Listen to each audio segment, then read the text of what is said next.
আপনি কি জানেন বাংলাদেশের এই পাহাড়ি সৌন্দর্যকে অনেকে বাংলার মিনি সুইজারল্যান্ড বলে? বিশ্বাস হচ্ছে না? চলুন একসাথে ঘুরে দেখি কাপ্তাই সীতা পাহাড়, যেখানে প্রকৃতি কথা বলে। সীতা পাহাড় যাওয়ার জন্য আমরা প্রথমেই চন্দ্রঘোনা মিশন ঘাট থেকে একটি বোট ঠিক করে নিই। এই বোটে করেই আমরা দৌলছড়ি বাজার পর্যন্ত যাব এবং সেখান থেকে আমরা আমাদের পাহাড়ি যাত্রা শুরু করব। আপনারা যদি ঢাকা থেকে বা চট্টগ্রাম থেকে আসতে চান, তবে চট্টগ্রাম থেকে মাত্র 2 ঘন্টার পথ এবং রাঙামাটি শহর থেকে 1 ঘন্টায় পৌঁছে যাবেন চন্দ্রকোনায়। এখানে আসার পর আপনারা বোটে করে এভাবেই নদী পার হয়ে কর্ণফুলী নদীর সৌন্দর্য উপভোগ করতে করতে চলে যেতে পারেন দৌলছড়ি বাজারে। আপনারা চাইলে চিতমরম থেকেও এখানে সরাসরি আসতে পারেন, তবে সেক্ষেত্রে আপনাকে চন্দ্রঘোনা বা লিচুবাগান থেকে একটি সিএনজি যোগে আগে চিতমরম ঘাটে আসতে হবে, সেখান থেকে আপনাদের যাত্রা শুরু করতে হবে।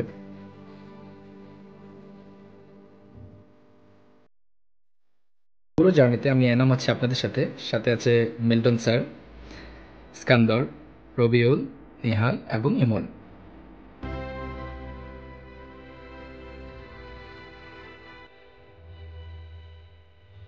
দোলাছড়ি বাজার থেকে হাঁটতে হাঁটতে আমরা সামনে যাওয়ার পর আমাদের সাথে যুক্ত হলো সাইমন। সেও আমার একজন ছাত্র এবং এই এলাকার ছেলে। সে আমাদের গাইড হিসেবে আমাদের সাথে যুক্ত হয়েছে।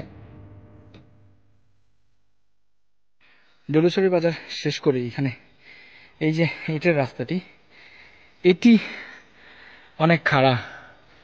এরপর পাহাড়ের উপর চড়তে চড়তে একটা ছোট্ট ছড়া থেকে উসাইমং আমাদের খাবারের পানি ব্যবস্থা করে নিল।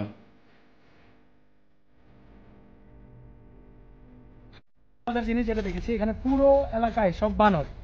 ওই যে উপরে দেখা যাচ্ছে ডংনালার বানর। এই লোক সাতক্ষীরা থেকে এসেছে এবং এখানে এসে তার স্বজাতি ভাইদের খুঁজে পেয়েছে, তাদের সাথে দেখা করতে গেছে। উপরে বানরের রানী আছে, তার সাথে দেখা করে নামার চেষ্টা করছে। অবশেষে আমরা পৌঁছে গেলাম সীতা পাহাড়ের একদম চূড়ায় এবং এখান থেকে জাস্ট ভিউটা দেখুন, অসাধারণ, এক কথায় অসাধারণ। এখানে পুরো ভিউটা পুরো কাপ্তাই শহর থেকে চিত্তরম শহর পুরোটাই দেখা যায়। একদিকে যেমন পাহাড়ের অসাধারণ সৌন্দর্য, অন্যদিকে কর্ণফুলী নদী। পুরো ভিউটা আসলেই অসাধারণ ছিল। এরপর আমরা সবাই মিলে এই ছোট্ট জুমঘরটা খুঁজে নিই এবং সেখানেই শুরু হয়ে যায় আমাদের রান্নার কার্যক্রম।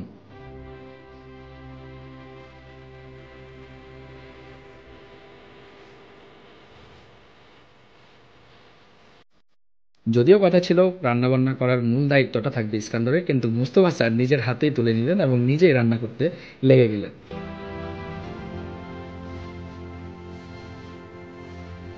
সবাই যখন রান্না নিয়ে ব্যস্ত, ঠিক তখন আমি আমার পার্সোনাল ফটোগ্রাফার নিয়ে ছবি তুলতে ব্যস্ত।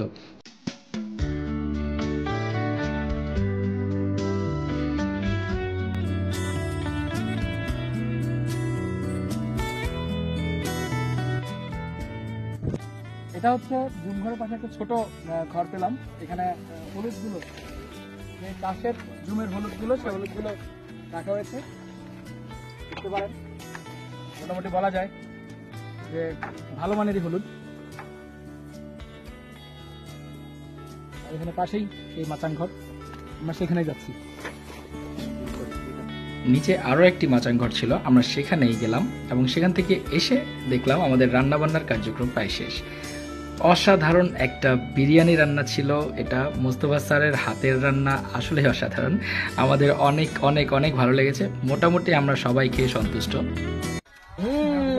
খুব টেস্ট।